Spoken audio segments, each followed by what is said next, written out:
ক্ষেপণাস্ত্রের পর এবারে পাকিস্তান জুড়ে ড্রোন হামলা চালালো ভারত। করাচি, লাহোর, রাওয়ালপিন্ডি সহ অন্তত 10 শহরে এই হামলা চালানো হয়। ইসরায়েল নির্মিত এসব ড্রোনের আঘাতে বেশ কিছু স্থাপনায় ক্ষতিগ্রস্ত হয়েছে, নিহত হয়েছেন একজন, আহত 4 সেনা কর্মকর্তা। আকাশ প্রতিরক্ষা এবং জ্যামার ব্যবহার করে 25টি ড্রোন ধ্বংসের দাবি করেছে পাকিস্তান। বুধবার ভারতীয় হামলা প্রতিহত করার সময় দেশটির অর্ধশত সেনা নিহত হয়েছে বলেও দাবি ইসলামাবাদের। বৃহস্পতিবার সকাল হঠাৎই সাইরেনের শব্দে কেঁপে ওঠে লাহোরের ওয়ালটন রোড এলাকা। এরপর শোনা যায় একাধিক বিস্ফোরণ।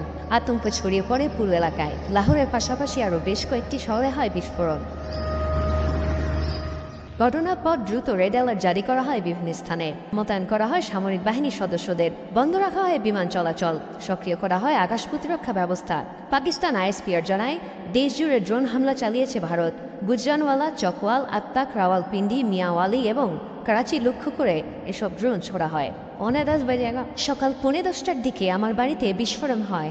এতে আমার বাড়ির ছাদ ধসে পড়ে। জ্যামারের মাধ্যমে এবং এয়ার ডিফেন্স সিস্টেম ব্যবহার করে ধ্বংস করা হয় বেশ কিছু ড্রোন।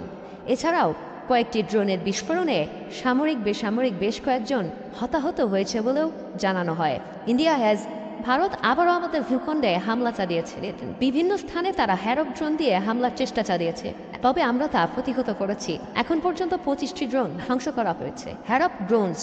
পাকিস্তানের দাবি, ইসরায়েলি হ্যারপ ড্রোন ছোড়া হয় ভারত থেকে। নজরদারি এবং হামলা দু কাজে ব্যবহৃত হয় এই ড্রোন। এসব হামলায় তোলপাড় শুরু হয়েছে পাকিস্তান জুড়ে। 40 से 50 इनके हमने भारतीय फौजी हलाक किए हैं। আমরা শুধু তাদের ড্রোনই ধ্বংস করিনি, তাদের পাল্টা জবাবও দিয়েছি। গত রাতেও ভারতীয় সেনাদের অবস্থানে অভিযান চালিয়ে প্রায় 50 জনকে হত্যা করেছে আমাদের সেনারা।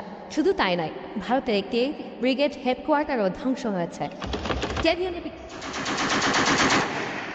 এদিকে ভারত পাকিস্তান নিয়ন্ত্রণ রেখায় আবারও ব্যাপক গোলাগুলি হয়েছে। এতে নিহত হয়েছেন এক ভারতীয় সেনা।